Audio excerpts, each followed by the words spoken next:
Itaga ninyo ito sa puso ninyo. For as long as I am the President, nobody but nobody, no military man or policeman will go to prison because they perform their duties well.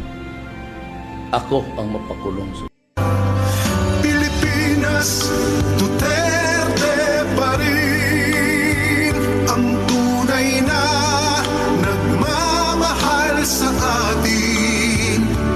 Laban niya ay laban natin.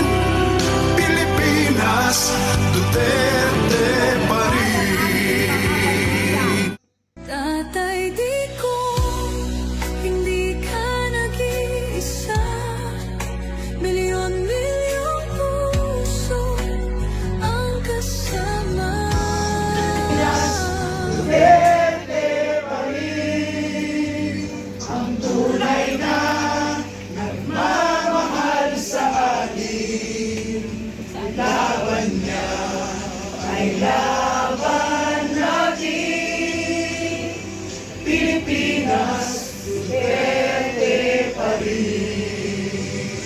Po sa ating lahat, this is the part of the program that I'm not good at, that generally being called, laging sabi ng PDP, lagi tayong handa. Actually, I was expecting a simple oath-taking today. No? Sabi ko nga, gagawin sana natin sa Bulacan yan. But quietly, just do it. Pero itong ating mga ladies, lagi na lang pag nag-organize, talaga naman. Kompleto, Ricardo. At any rate, it's really my honor to administer the oath of today of Atty. Topacio and Jad Racal. It shows how PDP, no, pagsusulong ng programa. When I talk to Jad, I ask him, talaga ba sigurado pa tinatanggap mo ang hamon ng politika na pamumuno ng partido? Pinalalahanan din siya kanina ni Atty. Topacio, being part of PDP, medyo lagi tayong binabantayan, no? And scrutinize lahat ang kilos. Kaya si Atty. Topacio is may case of seduction. Pakinig ko sa iyo kasi kanina seduction, no? So, ganon. And ako naman natutuwa, tinatanggap mo yung hamon ng politika. And this is part of the program of PDP in really pursuing change. Isulong ang pagbabago.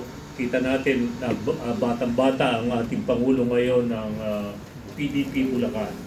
And we are reorganizing PDP Bulacan. Nasa liderato na po yan ni Jan. No? And nandito po kami sa National Office handang tumulong. Kay Atty. Topacio naman, he has been selected doon when we were choosing our candidate for senators in Davao. In fact, he was one of those that were shortlisted. No, shortlisted of a long list. No, that was not a short list, but it was a long list. It was cut down. And si Atty. Topacio, sabi niya, partner, kulang pa ako sa sukat. Medyo wag muna ngayon. So, and he continued to serve us and was appointed as a deputy spokesperson.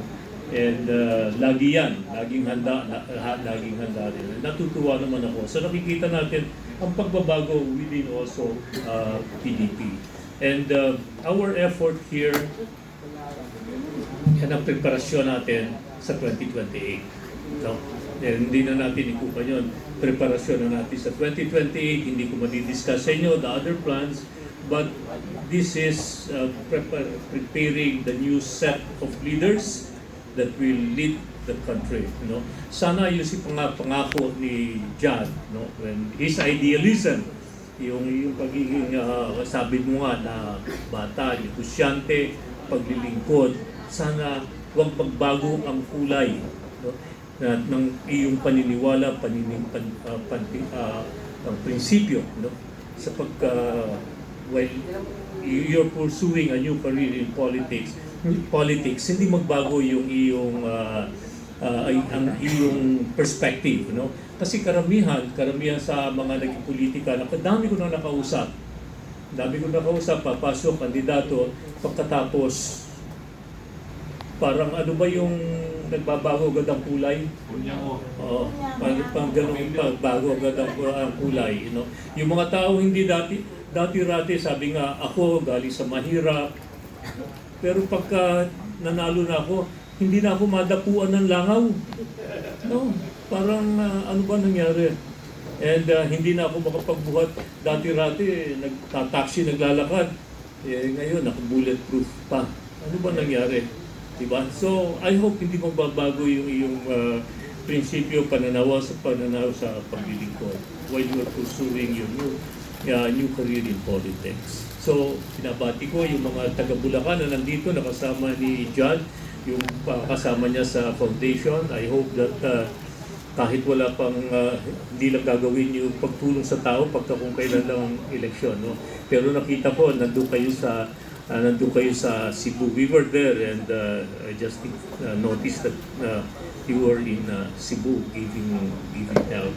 So, ito ang sinyales na nagbabago, batang liderato na umumuno ng partido.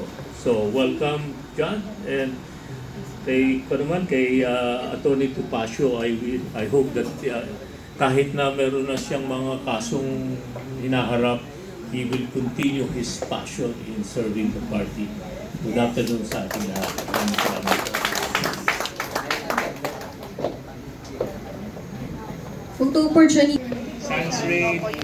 Okay, tingin sa media. 5, 4, 3, 2, 1. Attorney. Okay. 1, 2, 3. Okay. Okay, Duterte please na po. 5, 4, 3, 2, 1. Sabi po ni Tita Penny mag-TikTok daw. Okay.